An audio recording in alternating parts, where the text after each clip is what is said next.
I've been so interested in trees. I mean, for one reason, agroforestry systems seem to square that tension between me as an organic farmer, where your yields are lower, with being able to create more habitat for biodiversity and increase the amount of food we produce per acre. So there's no doubt that if you get the combinations right, we can lift the productive capacity of our land quite considerably, because you're harvesting your sunlight and your water and your moisture in that sort of more, as Stephen Briggs would put it, three-dimensional way. So there's something really exciting about that. And yet there's also something really exciting about future-proofing the farm. Thinking about the shade and shelter we'll need. We're very much a livestock-based farm these days. We do grow some arable crops and horticulture too. But thinking about the shade and shelter we're going to need for our livestock going forward. How, with a livestock farm, we're ever going to get anywhere near net zero without trees, as well as all the improvements in the soils that we're making.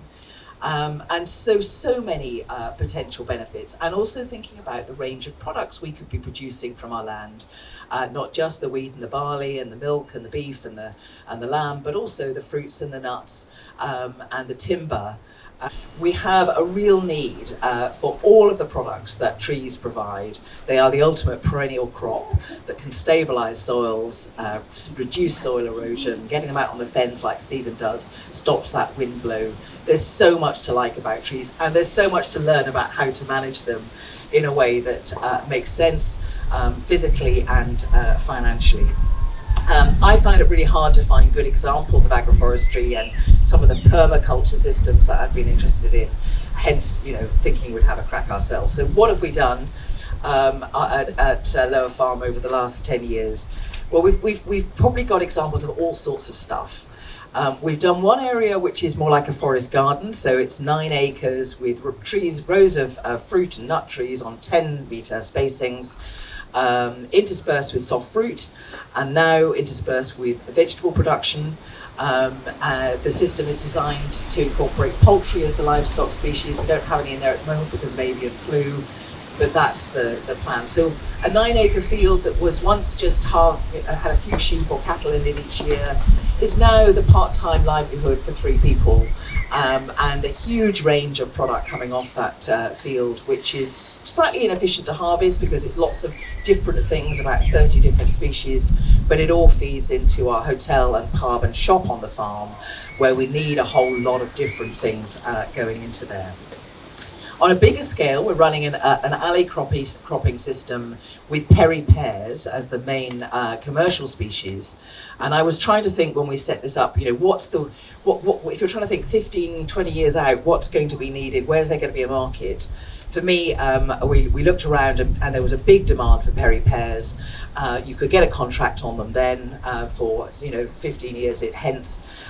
So we've gone big time on that, on a 50-acre block on 24-metre spacings clear, so that we can do all our normal arable operations or grazing operations between those trees in a still very efficient way. And we're interspersing those with either willow and alder or with sea buckthorn. And we've gone big as a second crop on sea buckthorn as our sort of bet on something that might be a really good thing to be growing commercially into the future. We've done lots of new hedges. We've put a riparian strip all alongside this lovely chalk stream that we've got coming through and made a lovely walkway through there. We've planted 2 blocks of new native woodland, designed to be able to harbour animals in the longer term. So when they're well established, they will be good shade and shelter for our livestock. We've experimented with browsing blocks, so mixtures of willow and poplar, which we can graze with animals when they're much less mature. And I'm particularly interested in willow, partly because it grows for a pastime on this heavy clay, but partly because there's good evidence now of its methane suppressing potential, also nitrous oxide. So trying to think about how do we incorporate things into our lays, into our trees, into our strips that will allow us to naturally suppress methane or reduce our methane emissions, because that's something we're going to have to think about. We're looking at different ways of creating wood pasture. And again, I think if you're in a ruminant livestock system, or even we're going to hear about pigs later on as well, which I always love my pigs, then creating wood pasture is absolutely wonderful. We've done that in two ways, either planting little blocks of standard trees, fencing them off as you'll see in normal parkland settings. And this year we've experimented with roundels with 65 trees, with your specimen trees in the middle, and different combinations of trees to help them and protect them around them. We've got a little block of natural regeneration to see what happens if we don't go all to this effort of, you know, planting and guarding and protecting our trees, but actually try and let nature do some of this for us, because we're all spending loads of time and money planting trees. Maybe if we've got some established woodland, we can let trees plant themselves a bit more. And then we're on the wider farm now, we're starting to plant shelter belts, again for our dairy cows, milking a lot of cows, shelter belts and more hedges up there as well. So doing lots of different things, starting to experiment now with the products that are coming off that. We launched a gin last year from Perry Pear and Sea Buckthorn.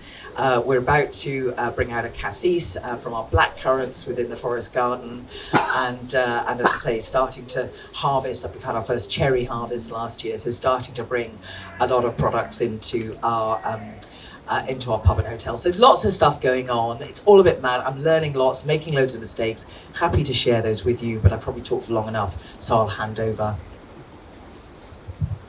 Thank you, Helen. What would you